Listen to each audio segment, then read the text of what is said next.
Hello, my name is Brian McGilloway. I'm the author of the Ben Devlin and the Lucy Black series of novels. And I'm very grateful to Libraries NI for inviting me to talk very briefly about my own writing career and my books. I suppose the first thing that kind of people ask is, when did you start writing, or when did you start wanting to be a writer? And the answer to that, and I think a lot of people who write will understand this, it wasn't a conscious decision. Writing to me was just something that I had to do, something I felt compelled to do. From a relatively young age, from about the age of 8, I remember writing stories, writing kind of longer stories. I was a big fan of Airwolf. It was a kids program about a technologically advanced helicopter whenever I was young. And I wrote my own version of it called Skyfox, about a technologically advanced helicopter that was hidden in a hollowed out mountain outside of Derry.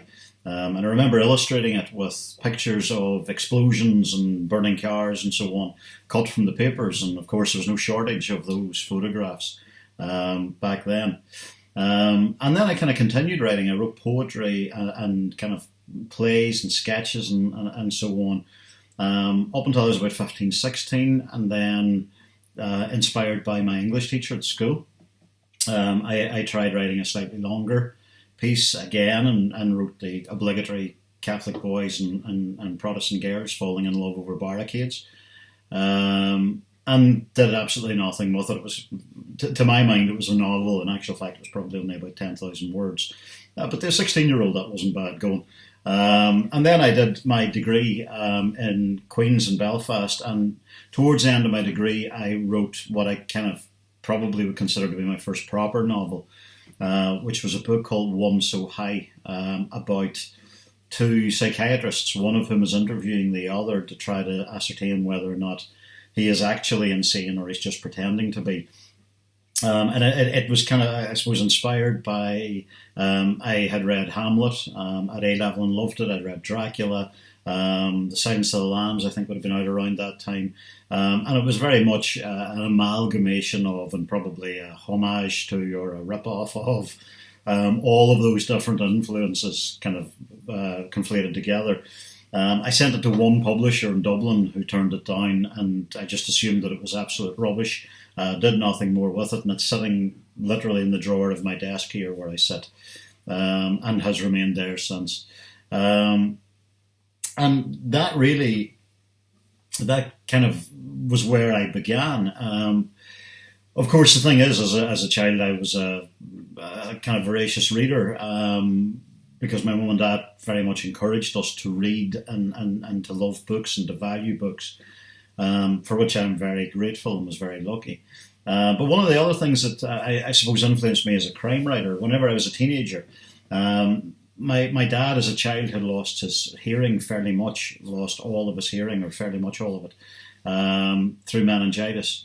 And so when we were growing up, he tended to watch TV shows that were subtitled. And when I was a teenager, Morse was on and was subtitled. And so we used to sit every Wednesday night and watch Morse. And I loved it. I loved it partly because of the character of Morse and partly because of the world that it created. And also, I suppose, probably because of the connection that I had, this kind of shared passion that I had for it with my dad. And so just after I finished my degree, No Alibi's bookstore in Belfast opened. And I remember I was walking down Botanic, saw the bookshop and went in purely because it was a bookshop, and who doesn't love going in to bookshops or libraries and just standing among books and the smell and the sense and the texture of those buildings.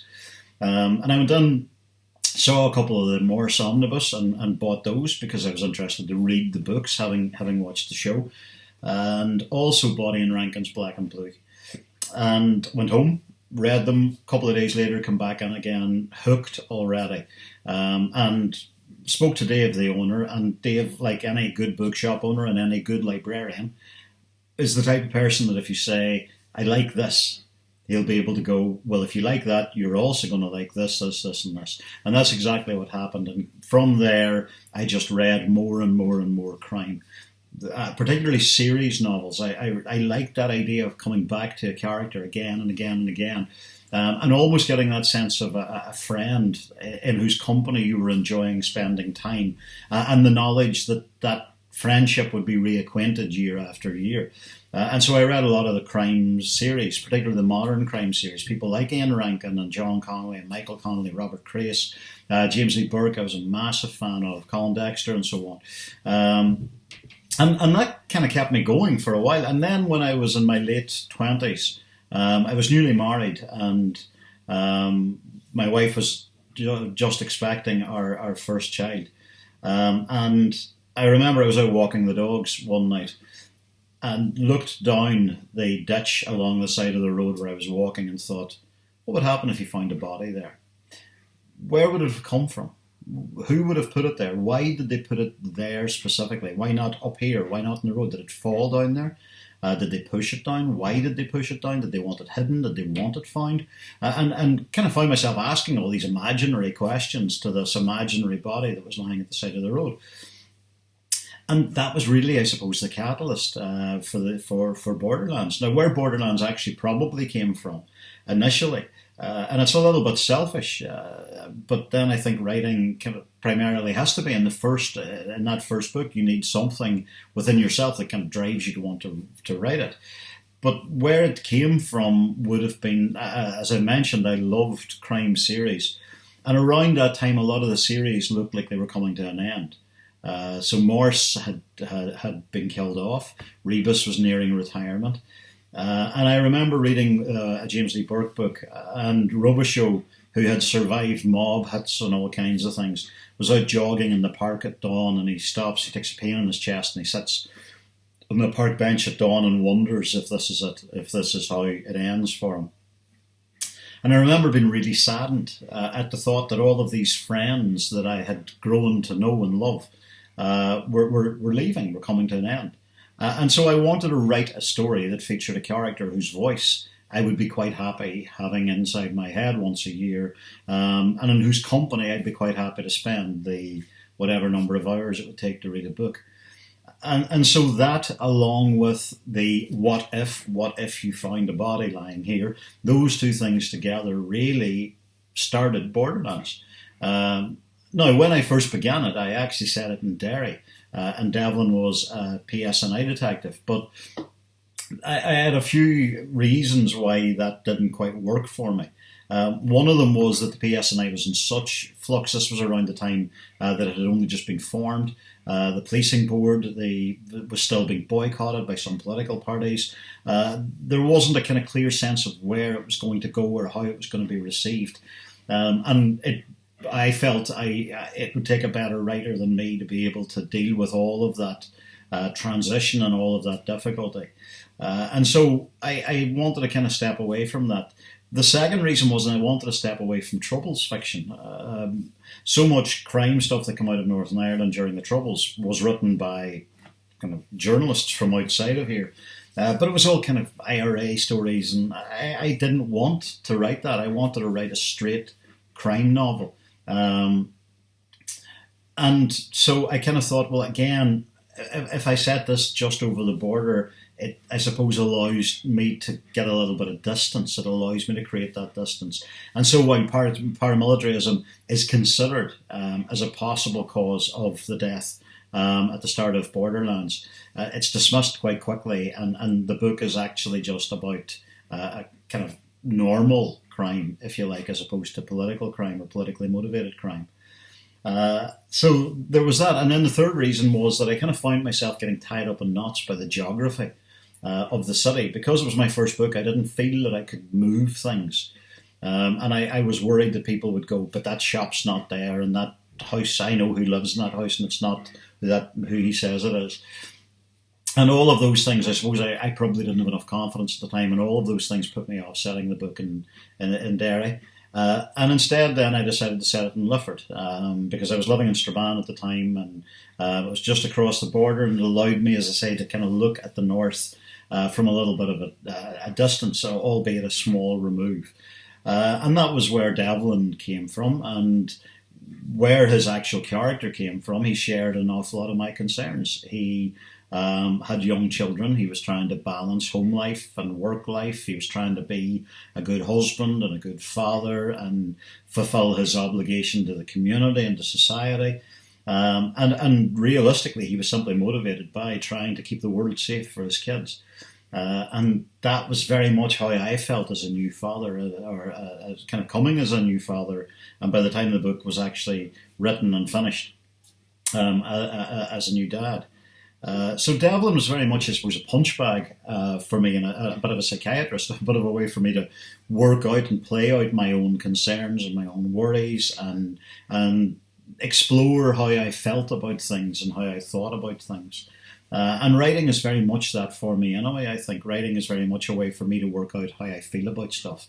I kind of will have a sense of that I'm unhappy about something, or that I don't think that something is right, and I'll then through writing work out how I actually feel about it, and I suppose articulate to myself in many ways how I feel about the themes within the book. And that's one of the things that I enjoy doing with writing. It's one of the reasons why I enjoy writing so much. So that was Borderlands, and I sent it off to a publisher, and I mentioned James Lee Burke already. Burke has a record of sorts for the book that was rejected most often before being published.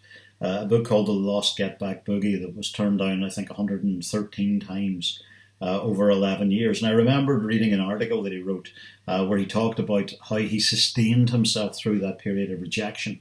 And it was by having a thing called the 72-hour rule, where if the book was rejected, he sent it to somebody else within 72 hours. And so I kind of used that to give me a little bit of confidence, and to follow that rule that if I got a rejection back, I would have the book sent back out again within 72 hours. And so it took a few years, but eventually I was lucky enough to find a publisher with Pan Macmillan. They accepted Borderlands, and I suppose luckily for me as well, a friend of mine had told me after I finished Borderlands, they had said to me, look, don't sit waiting for somebody to knock down your door looking for a second. That's not going to happen. Get your second written now. Publishers will far prefer having somebody who looks like they want a career as a writer, rather than somebody who's going to write one book and never write anything else. And so I wrote the second book while I was kind of still hoping or waiting for Borderlands to try to find a home. And so Gallows Lane was already finished by the time Borderlands was published, which took a little bit of pressure off me for the second book, because there was no expectations for me when I was writing it beyond just trying to see if I could write a second book, having managed to write the first one. And so I wrote 4 Devlins, and by that stage kind of wanted a break from Devlin. I had an idea for a different type of story about a child that was found wandering in the snow, who has blood in her night clothes, but who won't speak. So clearly has witnessed something, but won't talk about it. And a friend of mine, a psychologist friend of mine, had talked about how when he was dealing with children who'd suffered trauma, he would often read them fairy tales. And the fairy tale with which they most identified would tell him something about the form of trauma that they'd suffered. And so what I wanted was a story, a fairy tale of sorts, because all fairy tales are set in woodlands and involve children wandering lost in woods. And so I wanted to write a kind of a fairy tale, a dark fairy tale, about a child whose trauma is eventually identified because a detective sits at night in the hospital, keeping her company, reading her fairy tales just to kind of pass the time. And one of the fairy tales triggers a reaction. So that was the beginning. That was the starting point for the book Little Girl Lost. I wanted to write about Northern Ireland. Specifically, I wanted to write about Derry, and very particularly, I wanted to write about Brehon Woods, because I grew up in Brehon, loved it, loved the woods, spent a lot of time playing there whenever I was a kid. And so I wanted to feature that area in one of the books. And I kind of felt ready to write about Northern Ireland, I suppose more closely, with a PSNI detective as a main character. And so that was where Lucy Black came from. Now, she was initially called Lucy Blake, actually. In the first draft of it, I called her Lucy Blake because of Little Girl Lost, the title, which was the name of a William Blake poem. About a child who kind of goes into the woods, and when she comes back out, when she's found, she's a different person. She has changed, she has grown. And it was that idea of the woods as a liminal space, as that kind of boundary between one thing and the other, and between kind of childhood and adulthood, and between experience and innocence, I suppose, from Blake's point of view. And so I started writing. I wrote the book, called her Lucy Blake, and then somebody pointed out to me that there is another Lucy Blake who's a detective sergeant in a different crime series. And so I had to change the name, and I suppose lack of imagination made me think, well, I'll just change it to Lucy Black then, because that kind of, I had got used to the idea of Blake in my head. So this is where Lucy Black's name came from. And so I wrote Little Girl Lost, wrote it as a standalone. That was my initial plan, and then went back and wrote the final Devlin. At that stage, I had been contracted for up to 5. And then by the time, a couple of years after Little Girl Lost came out, it for some reason just kind of gained momentum and gained a readership, and did very well. And so I had wanted to go back to Lucy anyway, because I realised after I'd finished the book that I hadn't finished her story. I had finished that story, but not her story. And so I'd wanted to go back to her anyway, and because the book kind of had done well and had garnered a bit of a readership, it made sense for me to go back to Lucy. So I did, and I wrote another 3 Lucy books after Little Girl Lost. And then the same thing happened again. After 4 Devlins, I wanted a change. I wanted to do something different. And I found after writing 4 Lucy books that I wanted to change again. And I had an idea for a story. It had been going around in my head for a while.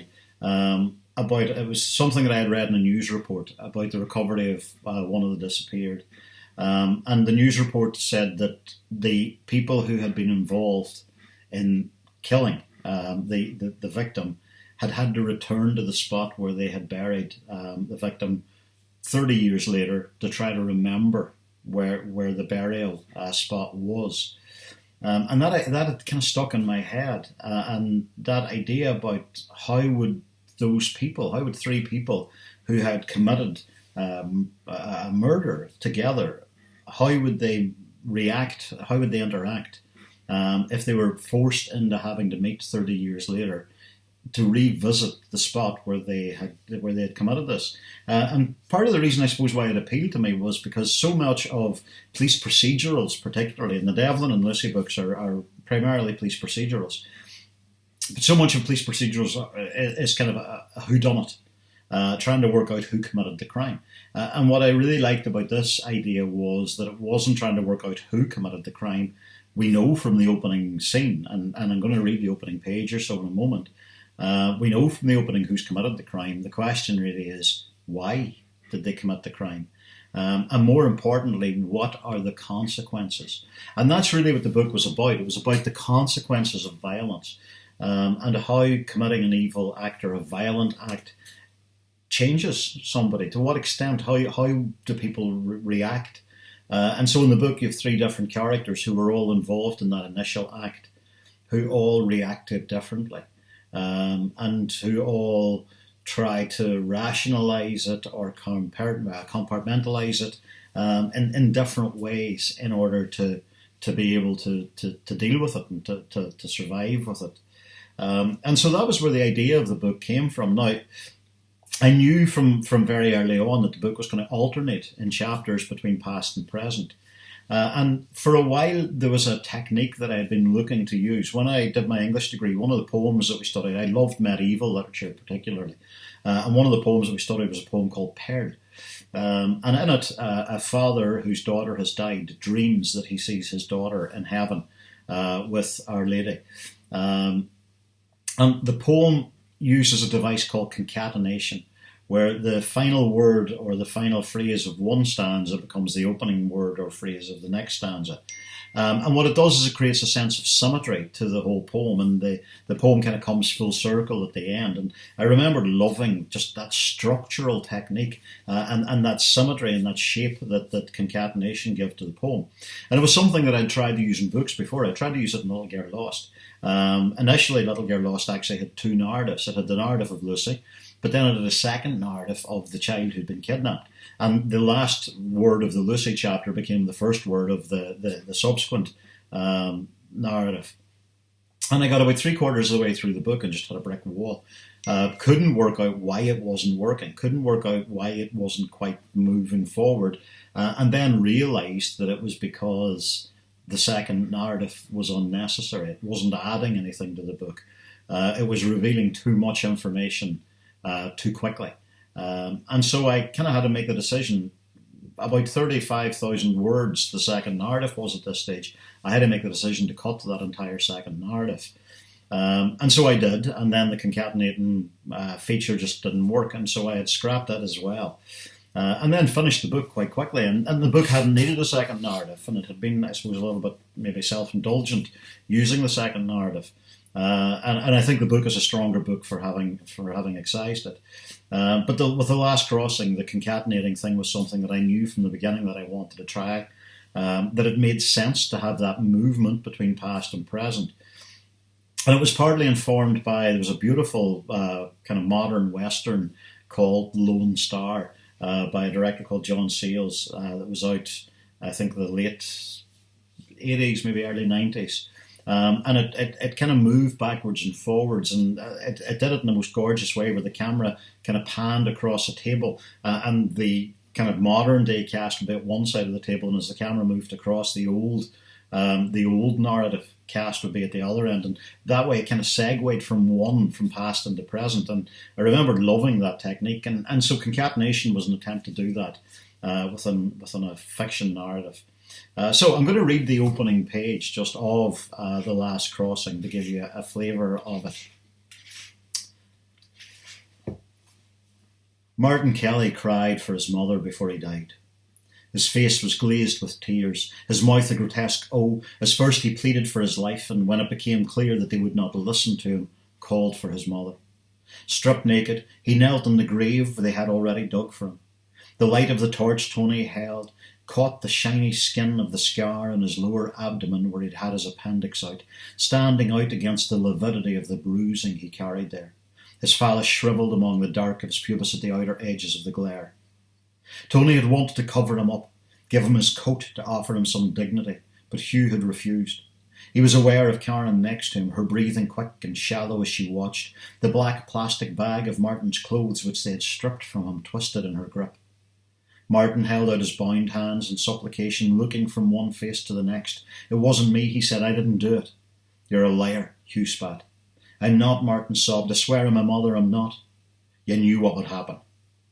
It was then that Martin broke down, his body racked with sobs that turned to retching. He vomited onto himself, half choking on it, the bile and saliva hanging in a lace from his chin to his chest. He made no effort to wipe it away. The hell with this, Hugh said, moving forward, raising his pistol. Tell me, mother. The shot reverberated through the trees, which came instantly alive, cacophonous as a murder of crows took wing against the evening sky. Martin twisted with the shot, his body thudding against the edge of the grave they had dug.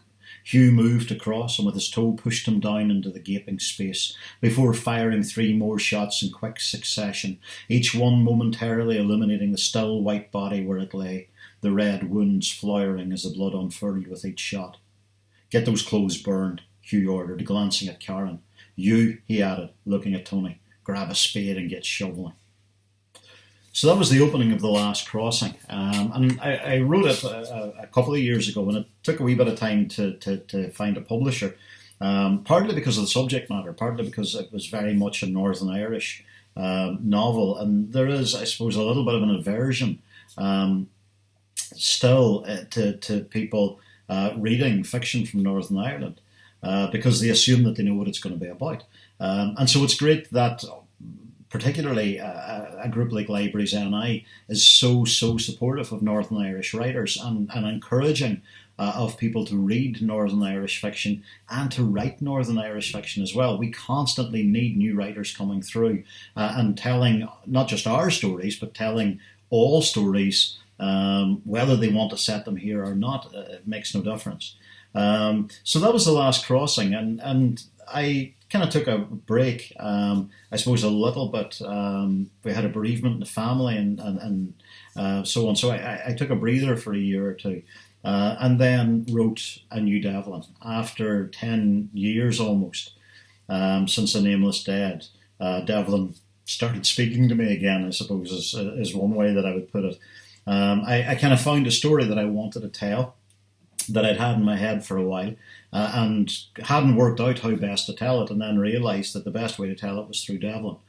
And so I wrote a new Devlin called Blood Ties, which is out this spring, actually. The Devlin books have always been quite personal for me. Partly, I think, because that first Devlin book was written as a response to and a reaction to the things that were going on in my own life. And Devlin has always been that for me. It's been his voice is a voice that is able to kind of reason through things that concern me. And so this book, Blood Ties, is possibly in some ways the most personal of the Devlins for me.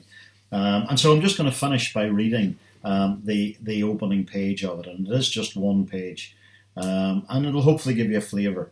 This is from Blood Ties, and this is the first time that I have read this opening to anybody else, so you'll excuse me if I stumble over some of the words. I have seen too much of death, have known it too closely. I have stood in rooms where it lingers still, have smelt its peculiar odour clinging to me, a stench that carries on for days, contaminating food, perfume, life. I have seen its face among the Rorschach of blood spatter, glimpsed it in the fleeting movement at the corner of my eye as I stand at the centre of the minor industry that develops at each crime scene. I have felt its coldness in those flats we've broken into where neighbours haven't been seen for days. Seen the effects of its gorging on those we've pulled from rivers, turned away from its devastation at car accident sites. And more recently, I had seen it intimately, watching as it took the breath from my father, took the warmth from his hands, robbed him of his voice, his laugh, his being. Despite years of propinquity with its effects through my work, I was still unprepared for such a personal incursion in my life and the lives of those I love. That its kiss was gentle in my father's final moments did little to assuage the grief it left in its wake. Yes, I have seen too much of death, and wish to know it no further. And yet I find myself constantly drawn back to it, find myself looking at it daily in any one of its multitude of manifestations. And so that's the opening of Blood Ties, the new Ben Devlin novel. So I hope that's given you a little bit of a taster of my writing, and also an idea of, I suppose, where books come from, where ideas come from, and particularly how series novels develop.